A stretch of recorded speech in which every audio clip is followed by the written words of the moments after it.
Ma'am ఇప్పుడు ఈ ఉన్న పర్టికులర్ సీజన్ లో ఐకి చాలా రిలేటెడ్ పరిస్థితులు ఉన్నాయి. సో ఎందుకు ఉన్నాయి? ఐ వల్ల అంటే ఏజ్ ను బట్టి ఐలో ప్రాబ్లం ఉంటుంది, ఎందుకని అలా వస్తుంటుంది?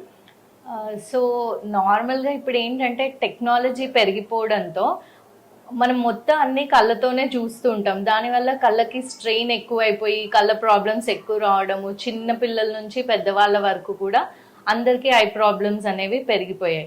అండ్ ఏజ్ రిలేటెడ్ ప్రాబ్లమ్స్ అంటే నార్మల్గా ఏజింగ్తో మన బాడీలో ప్రతి ఒక్క పార్ట్ కూడా దాని ఫంక్షనింగ్ అనేది తగ్గిపోతుంది. అలాగే కన్నులో కూడా దాని ఫంక్షనింగ్ తగ్గిపోవడం వల్ల చూపు తగ్గడము అలాంటివి age related problems, that is because of natural ageing అన్నట్టు. అలా అంటే ఏ ఏజ్ వాళ్ళకి ఎలాంటి ప్రాబ్లమ్స్ ఉంటాయి మ్యామ్ ఐలో మాత్రం? నార్మల్ గా కిడ్స్ లో చూసుకుంటే చాలా కామన్ అలెర్జీస్. అప్పుడే వాళ్ళ బాడీ ఇంకా ఎన్విరాన్మెంట్ కి అలవాటు పడి ఉండదు కాబట్టి డస్ట్ అలర్జీ, పాలన్ అలర్జీ ఇలాంటివి చిన్నపిల్లల్లో చాలా common.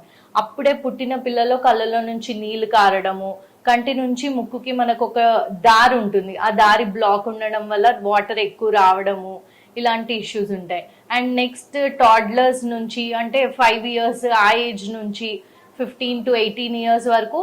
And again screen time ఎక్కువ ఉండడం వల్ల, ఈ జనరేషన్కి అవుట్డోర్ యాక్టివిటీస్ తక్కువ ఉండడం వల్ల గ్లాసెస్ పవర్ రావడం, సో రిఫ్రాక్టివ్ ఎర్రర్ అంటాం మనము, మయోపియా, హైపరోపియా ఇలాంటి ప్రాబ్లమ్స్ ఆ ఏజ్ గ్రూప్లో ఎక్కువ అవుతున్నాయి.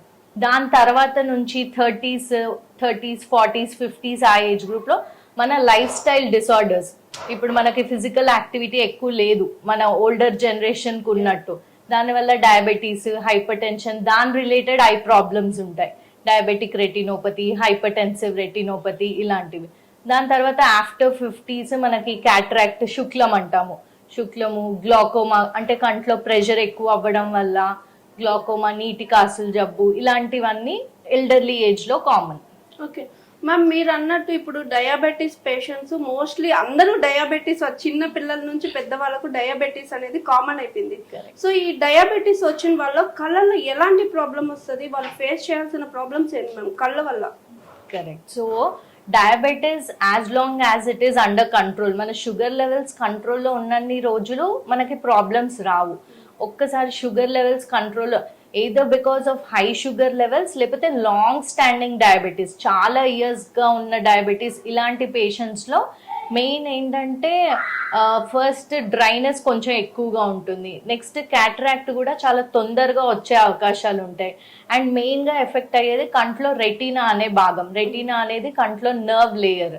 ఆ రెటీనాలో బ్లడ్ స్పాట్స్ రావడము, బ్లడ్ వచ్చేయడము, దానివల్ల చూపు తగ్గిపోవడము ఇలాంటివి జరుగుతాయి డయాబెటిక్స్లో. ఓకే, అలాంటప్పుడు వీళ్ళు ఎలాంటి జాగ్రత్తలు తీసుకోవాలి కళ్ళకి రిలేటెడ్గా? సో డయాబెటిక్ రెటినోపతిలో ఏంటంటే మనకి మళ్ళీ డిఫరెంట్ స్టేజెస్ ఉంటాయి, మైల్డ్ స్టేజ్, మోడరేట్, సివియర్. ఇలాంటి మైల్డ్ స్టేజెస్లో ఏంటంటే ఓన్లీ షుగర్ కంట్రోల్ చేసుకుంటే సరిపోతుంది. అలా సివియర్ స్టేజ్లో వచ్చేసరికి కంటికి ఇంజెక్షన్స్ ఇవ్వడము, కంటికి లేజర్ చేయాల్సిన అవసరం రావడము, ఇవన్నీ చేసినప్పటికీ కూడా మళ్ళీ నార్మల్ విజన్ వచ్చే ఛాన్సెస్ తక్కువ ఉంటాయి. అందుకనే we always emphasise on strict glycaemic control. Sugars ఖచ్చితంగా స్ట్రిక్ట్గా కంట్రోల్లో ఉండాలి. మ్యామ్ ఇప్పుడు మీ మాటల్లోనే గ్లోకోమా అన్నారు కదా మ్యామ్, అసలు గ్లోకోమా ఏంటి? ఒకవేళ గ్లోకోమా వస్తే కళ్ళకి ఎలాంటి ఎఫెక్ట్ ఉంటుంది, రాకుండా ఎలాంటి జాగ్రత్తలు తీసుకోవాలి, వస్తే ఎలాంటి ట్రీట్మెంట్స్ ఉంటాయి? Very good. So currently January every year is celebrated as glaucoma awareness month. Glaucoma అంటే అసలు చాలా పేషెంట్స్కి కానీ నార్మల్ పబ్లిక్ అసలు తెలీదు. People are totally unaware of glaucoma until they get it and until it becomes very advanced. Last స్టేజ్కి వచ్చే వరకు కూడా they don't realise. So glaucoma అంటే ఏంటంటే మన కంట్లో ఇప్పుడు మన నార్మల్ బ్లడ్ ప్రెషర్ ఎలా ఉంటుందో అలా కంట్లో ప్రెషర్ ఉంటుంది, ఇంట్రా ఆక్యులర్ ప్రెషర్ అంటాము. ఆ ఇంట్రాఆక్యులర్ ప్రెషర్ ఎక్కువ అవ్వడం వల్ల కంట్లో ఆప్టిక్ నర్వ్ అనేది డ్యామేజ్ అవుతుంది, దాన్ని గ్లాకోమా అంటాం. ఆ ఇంట్రాఆక్యులర్ ప్రెషర్ ఎందుకు ఎక్కువ అవుతుంది అనే దానికి చాలా రీజన్స్ ఉంటాయి. But glaucoma is very high. అంటే people who have a family history, అంటే వాళ్ళ పేరెంట్స్లో కానీ గ్రాండ్ పేరెంట్స్లో కానీ గ్లాకోమా ఉంటే వీళ్ళకి వచ్చే ఛాన్సెస్ ఎక్కువ ఉంటాయి. ఓ, ఇది వారసత్వంగా వస్తుంది. వచ్చే ఛాన్సెస్, సో జెనెటిక్ గా రావడం, ఫ్యామిలీ హిస్టరీతో రావడం one common factor.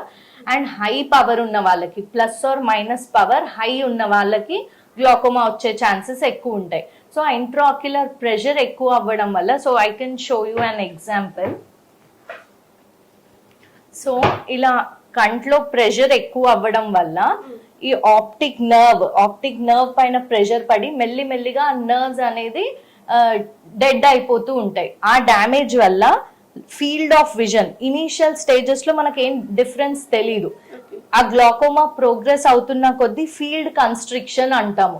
So sides నుంచి అంతా కనిపించడం మానేసి ఓన్లీ సెంట్రల్ విజన్ ఉంటుంది. సో అడ్వాన్స్ స్టేజ్ వచ్చేసరికి ఓన్లీ ట్యూబ్యులర్ విజన్, అంటే జస్ట్ ఇంతలో నుంచే కనిపిస్తుంది. ఇప్పుడు మనం స్ట్రైట్ గా చూస్తే even if we don't move our eyes will be able to see the surroundings. So దాన్ని మనం ఫీల్డ్ ఆఫ్ విజన్ అంటాం.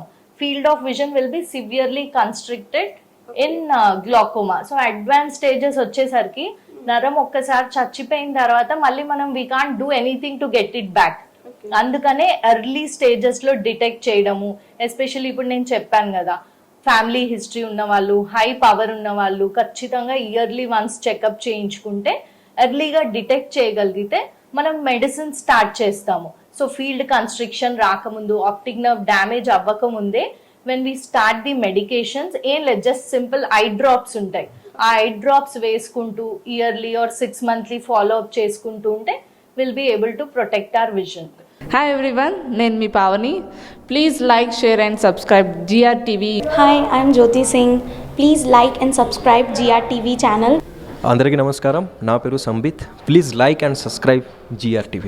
Thank you.